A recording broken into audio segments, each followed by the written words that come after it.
नमस्कार दोस्तों, और एक नए ब्लॉग में आपका स्वागत है। आज मैं आपको ये बताऊंगा ये जो गाड़ी है फ्रॉन्क्स डेल्टा प्लस, और इसका कौन सा ऐसा फीचर है जो मतलब मैंने फीचर के लिए देख के ही ये थर्ड वेरिएंट लिया था इसका, मतलब जो बिल्कुल बीच में था।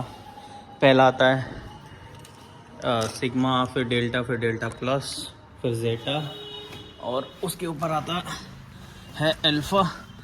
और जो ये सब चीज़ें थी, है ना। अब उसके बाद एक डेल्टा प्लस ऑप्शनल भी डाल दिया, लेकिन जब मैंने लिया था तब की बात करूँ तो एक्चुअली मैं बताना ये चाहता हूँ कि कौन से फ़ीचर ऐसे हैं जो आपके यूज़ होते हैं और कौन से फ़ीचर हैं जो गाड़ी में एक्चुअल नहीं यूज़ होते, मैं जिनको पर्टिकुलरली यूज़ नहीं कर पाता। तो एक ये जो फीचर है गाड़ी को, ये जो मिरर फोल्ड इन फोल्ड करना होता है, ये मैं यूज़ करता हूँ बिकॉज मैं रहता हूँ तंग गलियों में जहाँ 15-20 फीट की गलियाँ होती हैं। तो ये फीचर मेरे को कई बार काम आता है, क्योंकि गाड़ी निकालनी होती है तो ये मैं बंद कर लेता हूँ।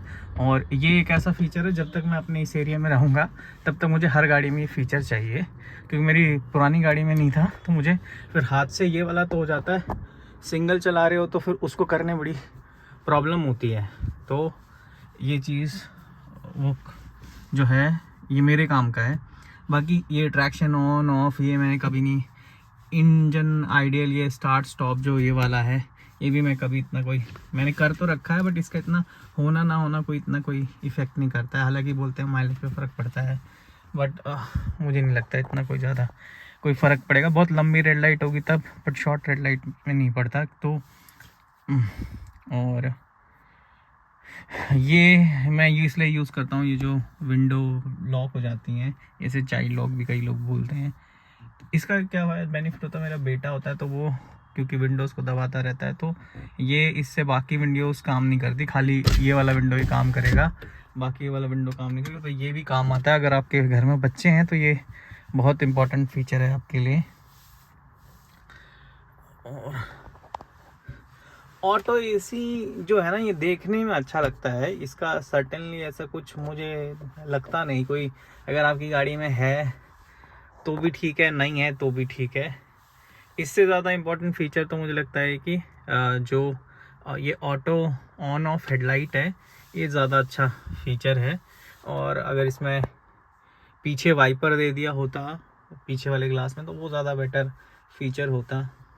ठीक है, आर्म रेस्ट इसमें आता नहीं है, बट मुझे लगता नहीं होता भी तो मैं कोई ज़्यादा यूज़ कर पाते हो आप। ये थोड़ा सा कंफर्ट तो देता है, बट मुझे लगा नहीं कि जिस हिसाब से दिल्ली में ड्राइव करना होता है आपको, उस हिसाब से ये कोई फीचर इतना होता है। क्योंकि यहाँ आप देख रहे हो, यहाँ सॉफ्ट दे रखा है, तो इससे भी काम हो जाता है, क्योंकि एक हाथ से तो आपको स्टीयरिंग को पकड़ना ही है। आप दोनों साइड तो छोड़ोगे नहीं, तो आप इधर भी अगर इस साइड को भी आप मूव कर जाते हो तो ये काम हो जाता है। हालांकि इसको अगर आर्मरेस्ट यहाँ होता है तो ज़्यादा प्रीमियम गाड़ी लगती है। और ये वैनिटी मिरर वाला जो फीचर है, ये मुझे गिमिक सा ही लगता है। कौन ही लेडीज़ बैठ के यहाँ कोई कुछ कर रही है शीशे का, मुझे तो समझ में नहीं आया अभी तक। एलईडी लाइट भी इतनी, कोई कैसी भी लाइट होती है उससे चल जाता। इन्होंने ये जो दे रखी है ये भी ठीक है येलो, बट इससे कोई इतना डिफरेंस नहीं है। ये हैंडल्स काम आते हैं, ये काम का फीचर है। और क्या है, हेडरेस्ट जो है सारे दे रखे हैं ये, और वो जो बेल्ट हैं ये भी सारे दे रखे हैं। तो ये बहुत अच्छा फीचर है, खासकर सारे हेडरेस्ट होना।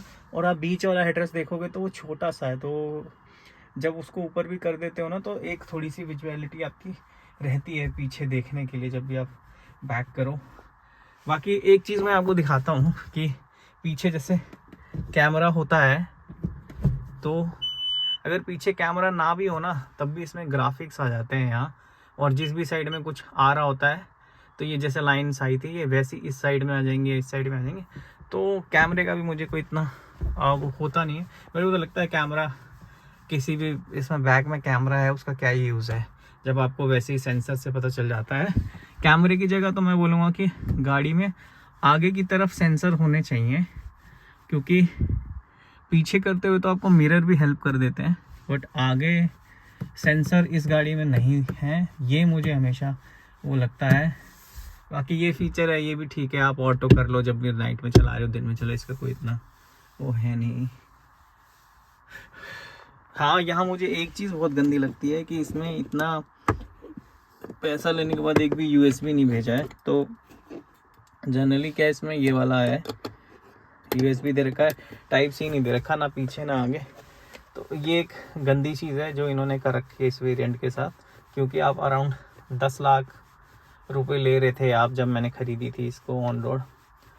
सो 10 लाख रुपए में भी एक आप दे देते। अब जनरली कोई 10 लाख की गाड़ी यूज़ कर रहा है तो उसका फ़ोन भी थोड़ा सा 20 या 30 हज़ार रुपये वाला एंड्रॉयड या आईफोन तो होगा ही, तो उसमें तो आपको टाइप C चाहिए ही। तो ये चीज़ मुझे बेकार लगी, इसमें मुझे काफ़ी दिक्कत होती है इस चीज़ की।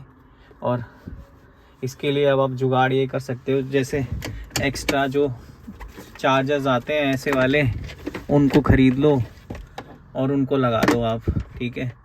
मैंने आज तक ख़रीदा नहीं है वैसे, बट क्योंकि मेरे पास एक वायर है वो उससे चल जाती, पुराने वाली वायर से।